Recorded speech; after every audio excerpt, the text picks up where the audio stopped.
Hey guys, just thought to kind of get on here just for a few minutes, just kind of post the week of winning and beyond.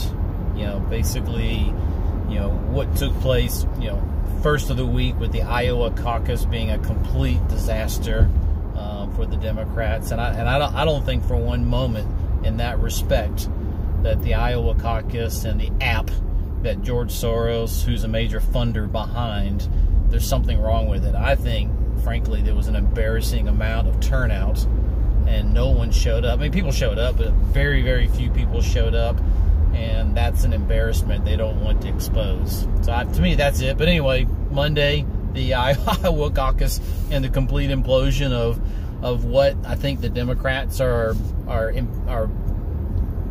awkwardly becoming more and more aware of is that they're digging their own hole, and that was an implosion of what's going on with them and we the people. On Tuesday, State of the Union address, you know, our president basically knocked it out of the park yet again, going on and on about all the things that our government that he's helping lead and the accomplishments that we're reaping at this point.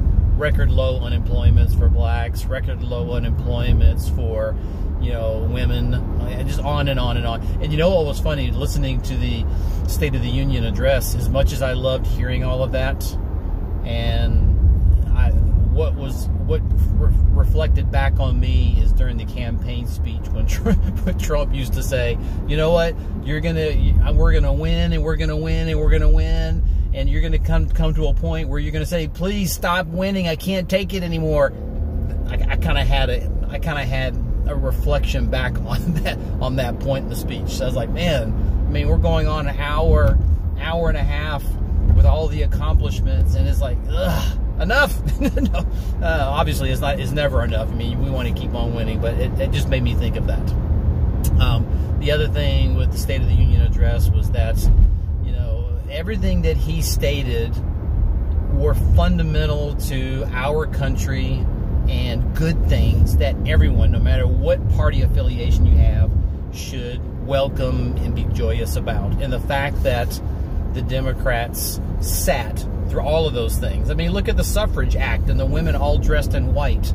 And Trump was kind of outlining the accomplishments that even those that are representing suffrage and women's rights are representing, even they couldn't clap for it, which basically speaks volumes. So I came away feeling really good about where we are as a country, how far we've come, everything that he's done, and feeling really good about our chances of Trump being president again.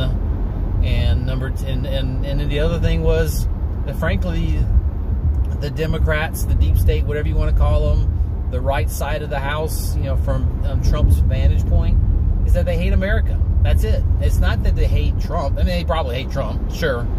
But anyone that can't be proud and happy about the accomplishments that he was going through, which were not Republican or Democrat, then you hate America. That's what it's all about. And I think that people saw that. I've heard through a number of talk show hosts where people were calling in that were Democrats and saying, you know what, we're done. We're done. We're leaving the Democratic Party and we're going to the Republican side. So I think Trump's chances of winning the election were really good, but seeing where we are today, I think it's going to be a windfall. I think we're going to have overwhelming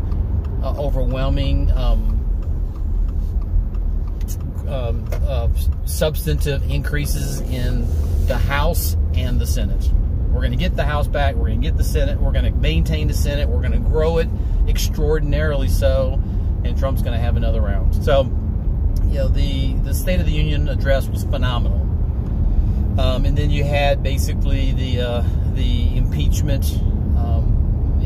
hearing and the acquittal of the president vote on Wednesday, and you had the victory party that Trump pulled together and presented. I loved it. The other thing that I was hearing kind of post all of that on Thursday, and there's some some talk shows that I kind of listen to that have more of a religious bent to them, and they've always been kind of pro-Trump, they were starting to say, you know what, he should take the high road. He should be more presidential. I take exception to that. I really do. We're in a war. We're in a battle. You can call it what you want. And we cannot afford to suddenly turn the other cheek. The Democrats are basically wanting you to do that so they can start stepping on your neck again and taking this country back in a direction they were trying to take it, which was away from we the people. So for them to sit there and say, you know, he needs to act presidential, no. I want a pugnacious president. I want someone that will basically take the fight to them until it's over. You don't walk away when your enemy is worn down. You finish it.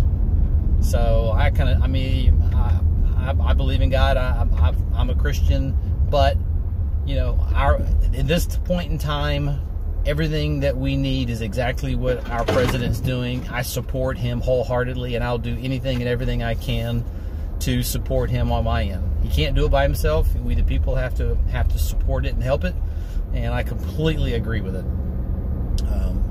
If you haven't figured it out yet, you know, one of his tactics is that he likes to stir the pot. He likes to create blasphemous situations that cause them to basically show their ass. And he does that. He does that very well.